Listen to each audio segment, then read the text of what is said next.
नमस्कार, मैं Vishnu Narayan the follow up के लिए इस वक्त हम महागामा विधानसभा में हैं और महागामा विधानसभा जो है वो गोड्डा ज़िले के भीतर की एक विधानसभा है और आज प्रधानमंत्री नरेंद्र मोदी गोड्डा आए थे। संभवतः पहली बार ही आए थे और हमने भी वो सभा देखी और महागामा से जो भारतीय जनता पार्टी के प्रत्याशी हैं उनसे सवाल जवाब, उनसे बातचीत करने की कोशिश में हैं हम। और स्वागत है सर। धन्यवाद आपको। सर, आज तो प्रधानमंत्री आए थे, मुझे लगता है कि पहली बार ही शायद गोड्डा आए थे। आज हम लोग भी 2-2.5 घंटे जाम में फंसे रहे। आप पूरा एक तरीके से शहर जाम हो गया। पहली बार जरूर आए हैं। छोटे से जगह पर उनका आना ये हमारे लिए सौभाग्य की बात है, लेकिन जितना प्रशासन को चुस्त दुरुस्त होना चाहिए था वो व्यवस्था नहीं थी। लगभग 2 घंटे हम लोग उनमें जाम में फंसा, निकलने में बड़ी कठिनाई हुई। तो मोदी जी का क्रेज है क्षेत्र में, मोदी जी को नहीं लाइक करते हैं। सबका इच्छा रहता है कि मोदी जी को देखने का, लेकिन संसाधन जिसको जैसी गाड़ी मिली उस हिसाब से चल के आते हैं लोग। सर, जैसे प्रधानमंत्री आ जाए और प्रधानमंत्री ने एक बात कही कि जब 20 तारीख को वोट डलेंगे और 23 तारीख को परिणाम आएगा, और मैं इस बात को लेकर के बहुत आश्वस्त हूं और आप सभी लोग को आमंत्रित कर रहा हूं कि शपथ ग्रहण जो होगा वो भाजपा और एनडीए की अलायंस की सरकार शपथ ग्रहण करेगी। इसके लिए तो वो बहुत आश्वस्त दिखे। आप कितने आश्वस्त हैं कि आपका चुनाव कैसा जा रहा है? देखिए, मैं जनसंपर्क अभियान में लगातार गांव-गांव भ्रमण हो रहा है और मुश्किल से 3 दिन का हमारा भ्रमण का कार्यक्रम बचा हुआ है। लोगों में आक्रोश है, सरकार के प्रति भी है और स्थानीय विधायक मंत्री के प्रति भी है। दोनों स्थिति बनी हुई है यहाँ पर कि सरकार ने किसी अपने वादे को तो पूरा किया नहीं। चाहे आप किसी भी विषय को ले लीजिए, छोटे से छोटे मुद्दे को ले लीजिए कि हरा राशन कार्ड बनना था, नहीं बना। राशन कार्ड बना ही नहीं बहुत लोगों का। अभी भी जस्ट मैं एक आदिवासी गांव कैथिया से आ रहा था, आदिवासी महिलाएं कह रही थी हम लोग को 5 साल के अंदर राशन कार्ड नहीं मिला। तो ऐसी स्थिति भी उत्पन्न है कि लोगों को, जो आम जनता अपनी समस्या से जूझ रहा है, जो गरीब महिलाएं हैं, जो गरीब परिवार है, उसको राशन कार्ड तो मिला नहीं 5 साल में एक भी। ऊपर से इन्होंने हरा राशन कार्ड बना दिया, 17 लाख के आसपास लोगों को दे दिया, ऐसे ही राशन कार्ड दे दिया। अब बोला कि हरा राशन कार्ड से हम लाल राशन कार्ड में बदलेंगे, लेकिन बदला किसी का नहीं। सर, जैसे हम लोग पिछली बार जब आपका चुनाव देख रहे थे तो दीपिका पांडे संभवतः पहली बार ही चुनाव लड़ रही थी तब, और तब तो वो मंत्री वगैरह भी नहीं थी। और इस बार वो जो है जिस तरीके से मंत्री बनी है, आपको नहीं लगता कि और आपके लिए कठिन लड़ाई में आप जा रहे हैं? नहीं, मेरे लिए कठिन लड़ाई हम नहीं मानते हैं, क्योंकि इनका जो काम होना चाहिए डेवलपमेंट का, वो काम तो ये कर नहीं पाई 5 साल के दौरान। मंत्री बनना, हम भी तो मंत्री नहीं थे, लेकिन विधानसभा के अंदर 325 किलोमीटर हमने पीडब्ल्यूडी सड़क स्वीकृत कराई, 350 किलोमीटर आरईओ से सड़क करवाया था। आप भी विधायक थे, 1 किलोमीटर भी पीडब्ल्यूडी की सड़क निकाल लेते, नहीं हो पाया। आरईओ से भी आप कम से कम 100 किलोमीटर निकालते, नहीं हुआ। अब और लास्ट में जब आप मंत्री बनी तो आपने घोषणा कर दिया कि हम 2 लाख का ऋण माफ़ कर रहे हैं, 2 रुपया माफ़ नहीं हुआ। किसानों को समस्या होगी कि बीज नहीं मिला आपके राज्य में। उसके बाद जो आपने धान खरीद की बात बार बार कहते थे कि हम 2500 रुपये क्विंटल का रेट देंगे किसानों को जब भी मुझे सरकार में जाने का मौका मिलेगा, लेकिन इस सरकार ने तो घोषणा नहीं किया। तो इनके प्रति भी भयंकर आक्रोश इस चीज़ का है कि गांव नहीं गया, लोगों के ऊपर शासन, हम जन सेवक हैं, न कि हम शासक वर्ग हैं। लेकिन किसी किसी व्यक्ति में स्वभावतः शासक वर्ग अहंकार हो जाता है, उसका नुकसान तो इनको उठाना पड़ेगा। आपको लगता है ऐसा? निश्चित रूप से मेरा राजनीतिक अनुभव आज का नहीं है। मैं 30-35 साल से राजनीतिक जीवन में हूँ, 6ठी बार चुनाव लड़ रहा हूँ और ये देखने को मुझे हर जगह मिल रहा है। इसलिए बहुत से कांग्रेसी ऐसे भी हैं जो भीतर से नाराज है, फ़ोन भी करते हैं कि इससे अच्छा तो आपका शासन था, कि आपके कम से कम भ्रष्टाचार तो ब्लॉक में इस तरह का नहीं था, ब्लॉक में नहीं था, बालू में कमीशन खोरी नहीं थी, अब कोयला में कमीशन खोरी नहीं थी, अब थाना के अंदर भी कमीशन खोरी नहीं थी। तो ये जो लोगों के मन में घर बैठ गया है, चापाकल का पाइप नहीं बदल पाया। इन चापाकल का पाइप बदलने का टेंडर होता है, कोई कांग्रेसी ले लिया उस काम को, अब वो क्या किया, 5 कांग्रेसियों के बीच में बांट दिया। अब वो पाइप जाके वहाँ बदला नहीं, 2 पाइप बदला, 6 पाइप बेच लेता है। चापाकल बंद पड़े हैं 70% से ज़्यादा।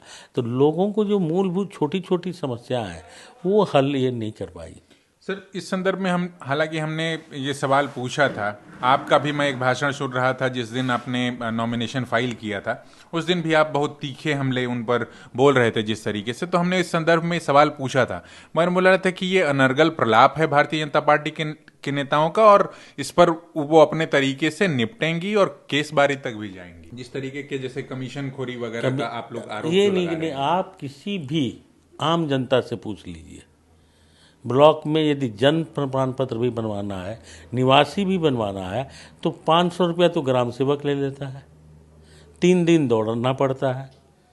तो और जो मनरेगा का काम है, जो भ्रष्टाचार बढ़ा, आप किसी कोई मनरेगा का काम करने वाले से पूछिए तो बोल देगा 50% का खर्चा पड़ता है, काम क्या होगा, खाक। तो स्थिति ये है कि आपका मनरेगा से लेके और जो टेंडर वर्क है उसकी क्वालिटी इतनी ख़राब हो गई। जो रोड मान लीजिए इन्होंने पीसीसी करवाया, 6 महीने के अंदर यदि आप वो ख़त्म हो जाता है तो इसका मतलब कि इसमें बहुत ज़्यादा खेल है। तो ये आम जनता खुद समझ रही है कि जो रोड बना 3 साल भी नहीं चला, 2 साल भी, 1 साल नहीं चला। अब मेरी ही रोड ले लीजिए, पीडब्ल्यूडी की रोड है, मेरा नया नगर से पटरा मेरा घर है, हमारे समय में उसका टेंडर का काम चल रहा था, लेकिन इन्होंने टेंडर कैंसिल करवा दिया। अब बीच में इधर रिपेयरिंग निकाल दी, 60 लाख की रिपेयरिंग निकाली, अब 2 दिन सड़क नहीं चली।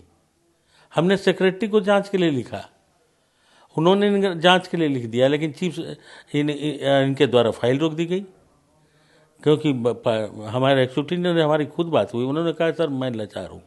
तो इतना क्यों दबाव दिया गया? केवल इसलिए कि ठेकेदार को बचाना है, कोई कार्रवाई नहीं हो जाए। तो जब मेरी सड़क की हालत ये हो जाती है और आज तक टेंडर नहीं होता है, तो समझ में तो स्वाभाविक रूप से आता है कि विभाग क्या कर रहा है और विभाग कितने दबाव में है।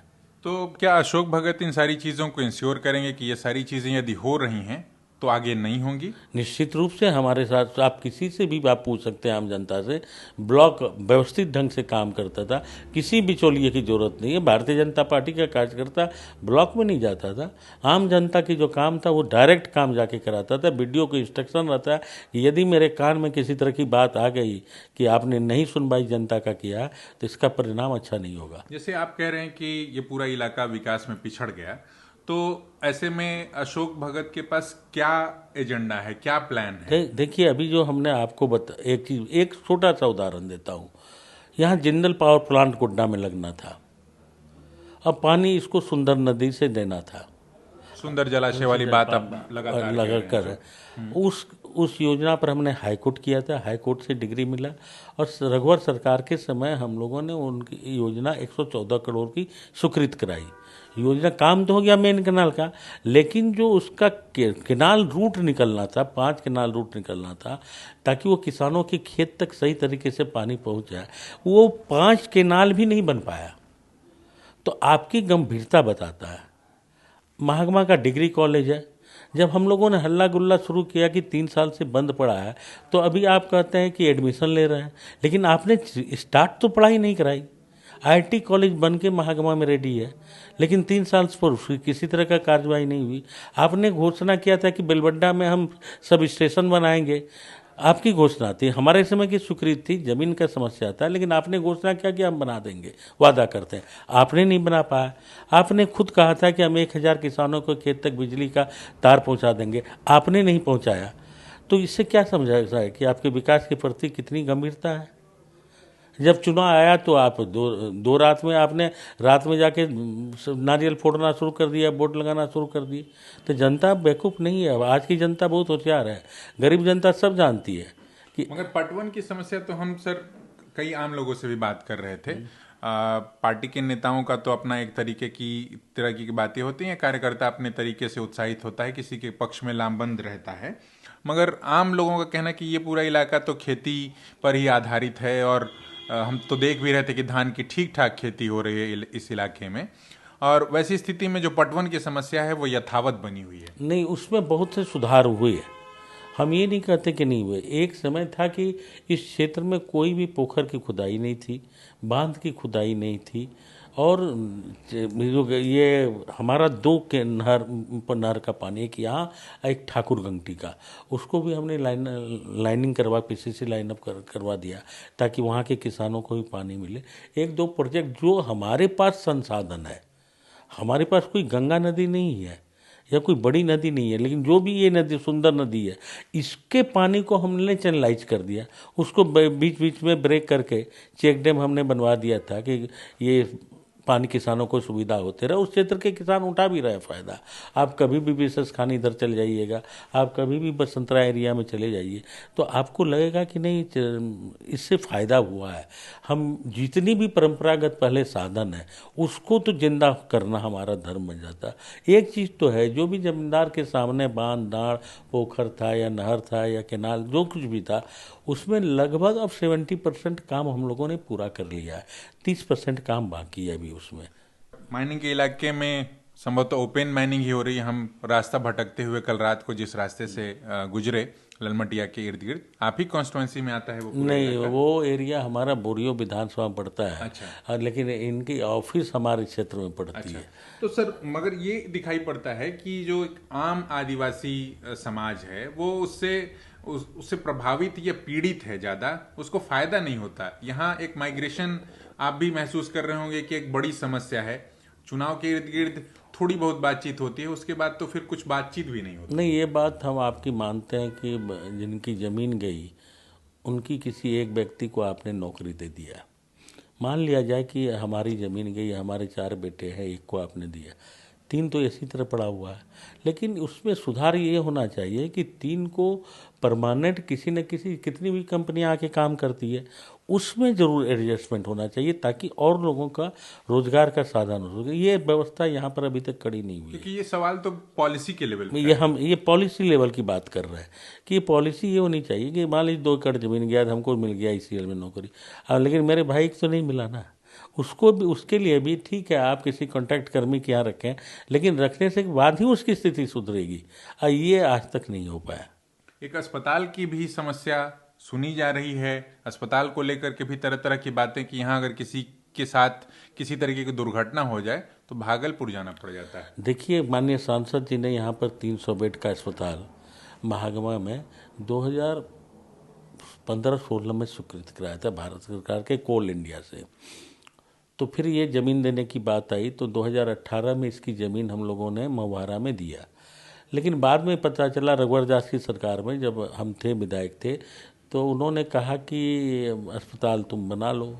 हमने कहा कि नहीं, आप हमको अस्पताल हम बना देंगे, इसमें डॉक्टर ही नहीं रहेगा, इसको फिर आप कहिएगा PP मोड पर हम देंगे प्राइवेट को, तो आम जनता को क्या लाभ होगा।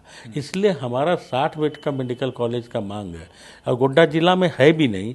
और भारत सरकार के नॉर्म्स के अनुसार हमारे गोड्डा जिला में एक मेडिकल कॉलेज बनता है, हमारे पास ज़मीन है, इंफ्रास्ट्रक्चर के लिए फंड है, आप इसको मेडिकल कॉलेज में घोषित कर दें, तभी आम जनता को फायदा है।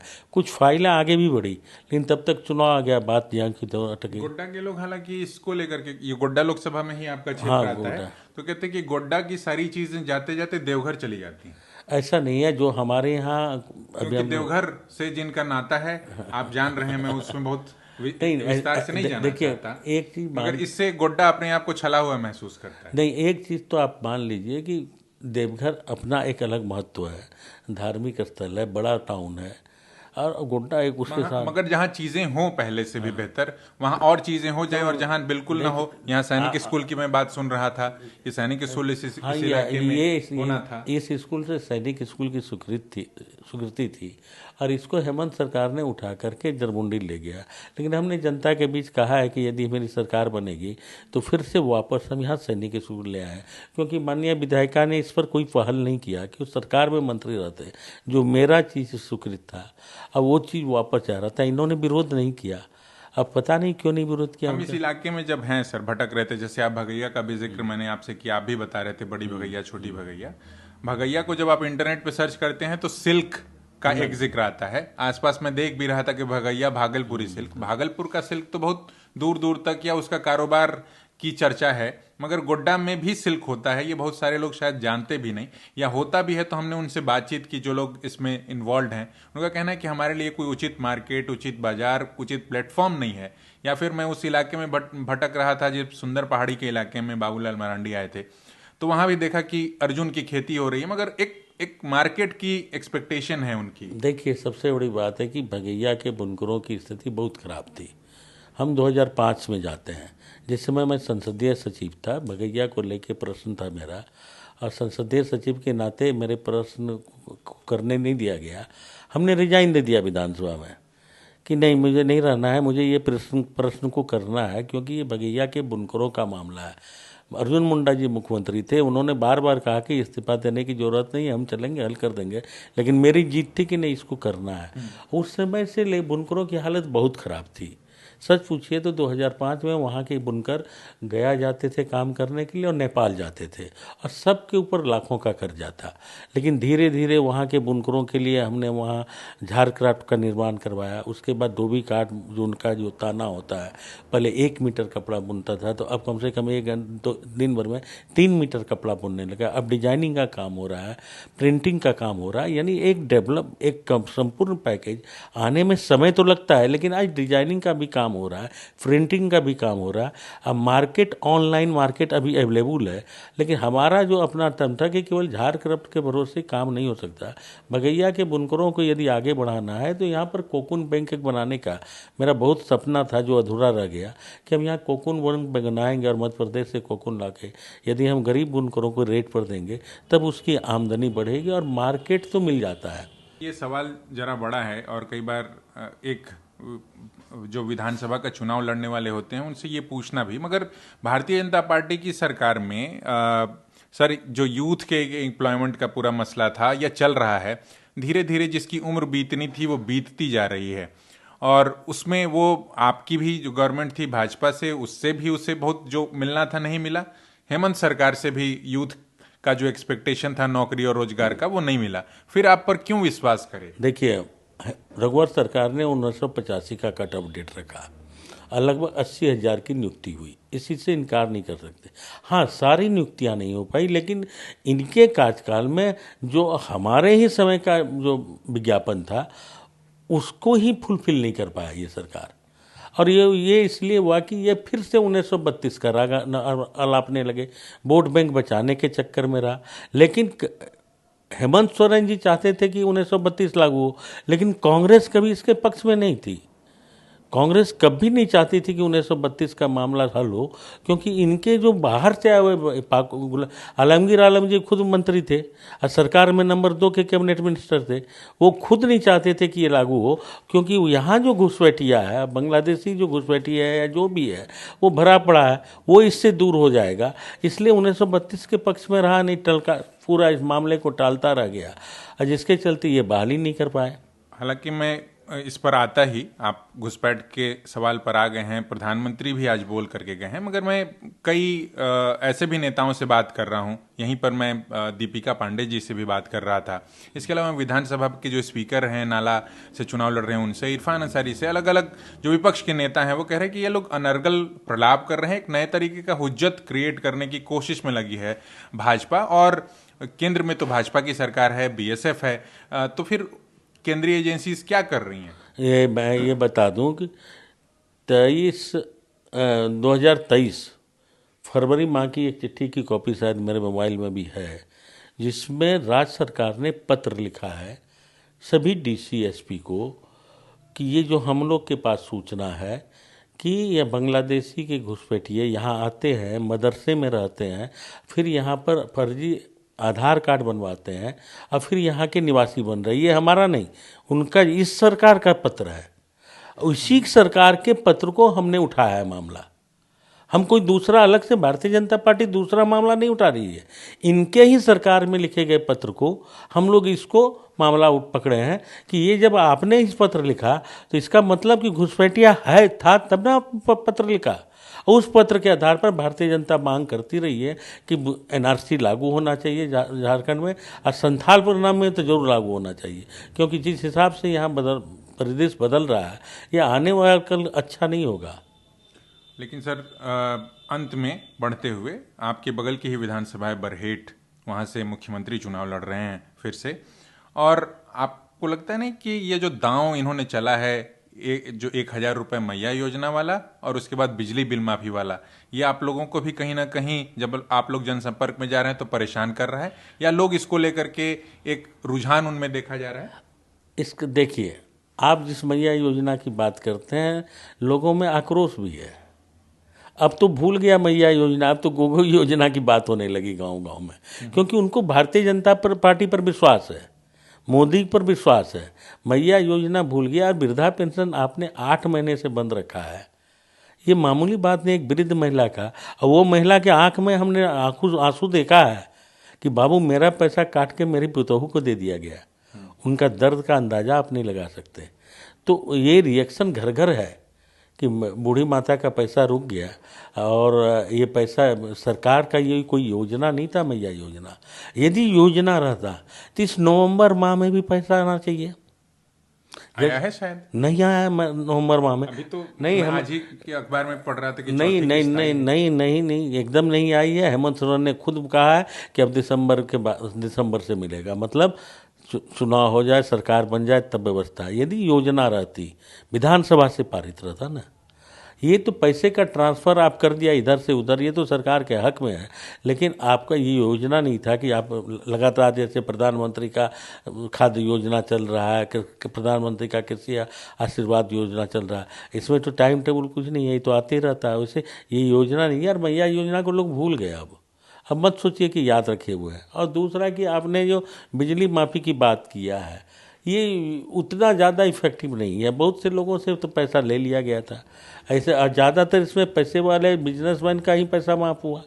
गरीब का कितना पैसा बाकी होता है? कई गरीब भी टकराए हमें घूमते हुए। हम गरीब का कितना पैसा, 5,000 6,000 यही माफ़ी होता है। 5-6 हज़ार रुपये भी गरीब के लिए हम काफी ये होता कहते है हैं, सर, आप जनप्रतिनिधि रहे हैं, हम इतना तो समझ समझ रहे हैं, तो गरीब जो इंडस्ट्री वाले हैं उसका पैसा लाभ ज़्यादा मिला। 3400 करोड़ का यदि आप बजट दिया है, तो उसमें कम से कम मेरा अपना व्यक्तिगत अनुमान है कि वो 3,000 करोड़ आपने इंडस्ट्रीज का पैसा माफ़ किया है, 400 ही करोड़ आप गरीब का माफ़ किया है। आप गलत आंकड़े में डीप में जब ऐसे तो जेएमएम सरकार आप लोगों पे हमला बोल रही है कि भाई गोड्डा में एक अडानी का पावर प्लांट बना है, मगर बांग्लादेश आप लोग भेज रहे हैं बिजली, यहाँ के लोगों को नहीं मिल रही। नहीं, एक चीज़ है, बिजली बांग्लादेश नहीं, अडानी के लोगों ने हेमंत सोरेन से संपर्क किया, उनके ऑफिस में गया कि आप हमसे बिजली का एग्रीमेंट कीजिए, जो 25% मेरा एग्रीमेंट है, आपसे वादा है बिजली देने के लिए, आप लीजिए। हेमंत सोरेन ने इनकार क्यों कर दिया?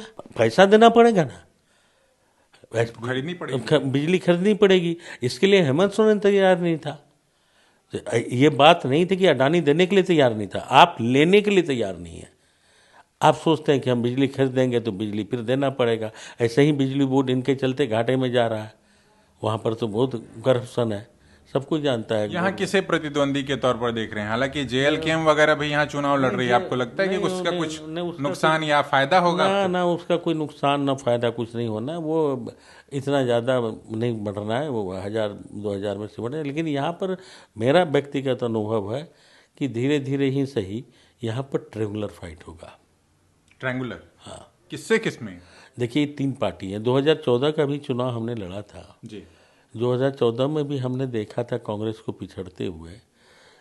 यहाँ माइनॉरिटी बहुत भूल एरिया है, वहाँ पर अभी धीरे धीरे देखते हैं कि ओवैसी के, जो हम प्रचार अभियान के देखते हैं, गांव गांव में सुनते हैं कि ओवैसी का भी समर्थक बड़ी संख्या में लोग, युवा वर्ग है, यूथ वर्ग है। और जिधर यूथ चलता है चुनाव के दिन, तो उधर ही पैसा पलटेगा। तो ओवैसी को कहीं भीतर भीतर खड़ा तो नहीं किया आप लोगों ने? ओवैसी को भाजपा की बी टीम भी कहते हैं। नहीं, भाजपा के लिए नहीं, यहाँ से लोग बहुत पहले से मेहनत कर रहे थे। जो खड़ा हुए हैं यहाँ पर 2 साल से वो मेहनत कर रहे थे, 2 साल या 2.5 साल से मेरी सोचना कि वो खुद यहाँ लड़ना चाह रहे थे। तो उसमें देख रहे हैं कि हम जो गाँव में, हो जाए कि ये जो बात आप कह रहे हैं, यही क्लिप ओवैसी अपने फायदे में चलाने लगे हैं ओवैसी के लोग यहाँ। लेकिन देखिए, मैं कभी राजनीतिक रूप से इस क्षेत्र में राजनीति भले करता हूँ, मेरा मुस्लिम से उतना ही संबंध अच्छा है, उतना बढ़िया संबंध तो कांग्रेसियों से भी नहीं होगा। वोट का विषय अलग है, लेकिन जितना हम नज़दीकी संबंध हमारे क्षेत्र में है, हमसे खुल के बात कर लेता है। तो ऐसी स्थिति में हमको जानकारी है कि धीरे धीरे से ही नज़दीक जैसे जैसे चुनाव आएगा, ये ट्रेंगुलर फाइट की ओर बढ़ेगा। ठीक है, बहुत शुक्रिया। तो यहाँ हम अशोक भगत से बात कर रहे थे, जो कि Bharatiya Janata party NDA alliance के महागामा विधानसभा से उम्मीदवार हैं।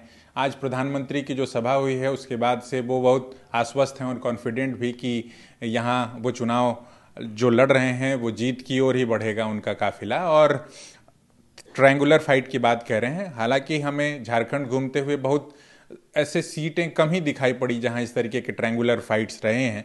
आमतौर पे आमने सामने का मुकाबला दिखाई पड़ रहा है। तो उनसे हमने उनके विधानसभा से जुड़े, उनके ज़िले से जुड़े हुए, उनके लोकसभा से जुड़े हुए पॉलिसी से लेकर के तमाम सवालों को करने की कोशिश की है। द फॉलोअप के लिए मैं विष्णु नारायण, बहुत धन्यवाद। जिनीर जिनीर कर रहा है, बरस नहीं रहा है। काहे बारिश को कोस रहे हो? झामुमो ने तो वादा किया था प्राकृतिक आपदा में किसान को हर एकड़ का 13,500 रुपया मुआवजा देगा। तुमको मिला? नहीं मिला। हमको भी नहीं मिला। हमें तो नहीं मिला। आपको मिला क्या? इन्हें तो आपदा राहत का 13,500 नहीं मिला। आपको मिला क्या? गोल, जहां 27 वर्षों के सफर में 17,000 से भी अधिक छात्रों ने डॉक्टर एवं इंजीनियर बनकर भरे सफलता की ऊंची उड़ान। जहां साधारण छात्र भी झारखंड टॉपर्स बनकर बना रहे इतिहास। दूरदर्शी शिक्षाविद श्री विपिन सिंह के मार्गदर्शन में मेडिकल एवं इंजीनियरिंग के लाखों छात्रों के लिए आशा की किरण के रूप में गोल, nations leading institute. TheFollowUp.in. Like, share and subscribe. www.thefollowup.in